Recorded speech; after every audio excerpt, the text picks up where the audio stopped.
Assalamualaikum warahmatullahi wabarakatuh. An ka foli bɛ groupe centre Bɛnkadi jamaw bɛɛ ka bɛɛ fo k'i waleɲuman dɔn i sigiyɔrɔ la.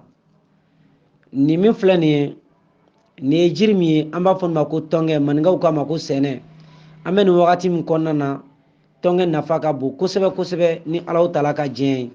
An ka baara ninnu fɛnw kɔnɔna na, nin wagati in na sɔgɔsɔgɔ min bɔlen don, mura minnu bɔlen don, tɔngɛ a nafa ka bon a la kosɛbɛ wa a bɛ bana caman de fana furakɛ.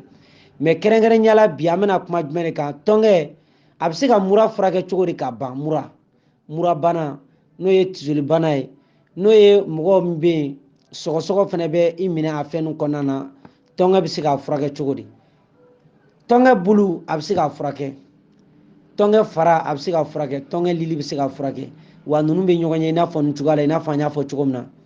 Mɔgɔ min bɛ yen i ye lili labaara o fanga ka bon ka tɛmɛ a fara kan.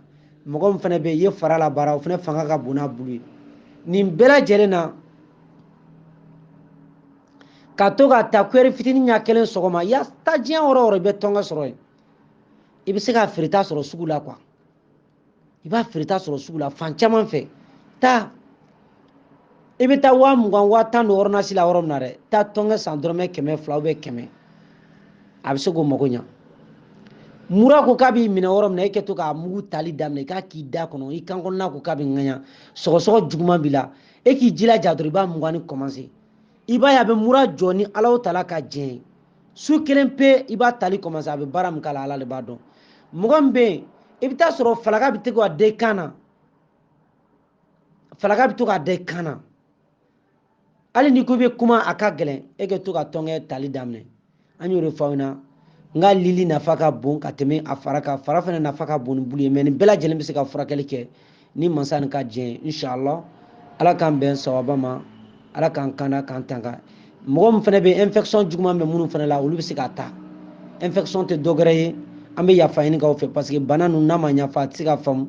Muso minnu bɛ yen musoya kɔnɔna b'i ŋaɲa, ji jɛman bɔ bɛ k'i la, o n'a ɲɔgɔnna ninnu na n'i bɛ kafoɲɔgɔnya fana kɛ a b'i tɔɔrɔ, o n'a ɲɔgɔn na donc a bɛ baara kɛ nin cogoya de la. Mɔgɔ min bɛ tugu a la k'a ta ten, ou bien i ka laada tɛ sɔn nali ma, laada o b'an balimamuso caman na, mɔgɔ min bɛ yen n'i ka laada tɛ sɔn nali ma, i bɛ tɔngɛ i b'a tali daminɛ, n'i y'a tali commencer i bɛ to k'a kɛ nɔnɔ kɛnɛ la k'a min n'i ka laada tɛ sɔn nali ma.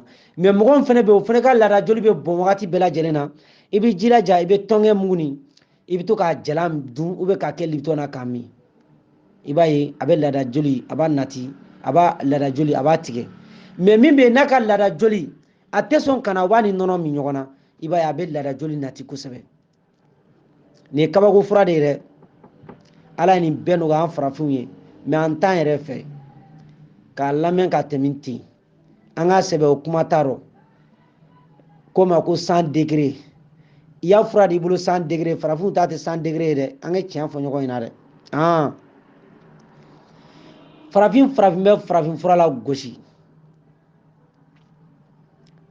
C'est à dire farafin kunkolo sigilen don tubabu motɛri de da la, olu de b'a sawute ka tila ka lagosi, wa caman bɛ segin i yɛrɛ ma ka sira Ala la. Caman an caman de bɛna segin nin fɛn ninnu ma, surtout an ka bana kuntan bɔlen don san, bana kuntan ni mura bana nin, wallahi tɔngɛ mugu ka ɲi du bɛɛ lajɛlen kɔnɔ, bɛɛ du bɛɛ. N'i den sɔgɔsɔgɔ kan mɛn a d'a ma, den fitinin fara mɔgɔkɔrɔba kan, i b'a fitinin ta dɔrɔn k'a kɛ jikalama na, den fitinin i b'a d'a ma, kuyɛri fitinin hali n'i m'a ɲaga d'a ma i bɛ se k'a daji ka to k'a d'a ma, i b'a ye i bɛna nafa sɔrɔ a la ni Ala ka jɛ inshallah. Ala k'an bɛn sawaba ma.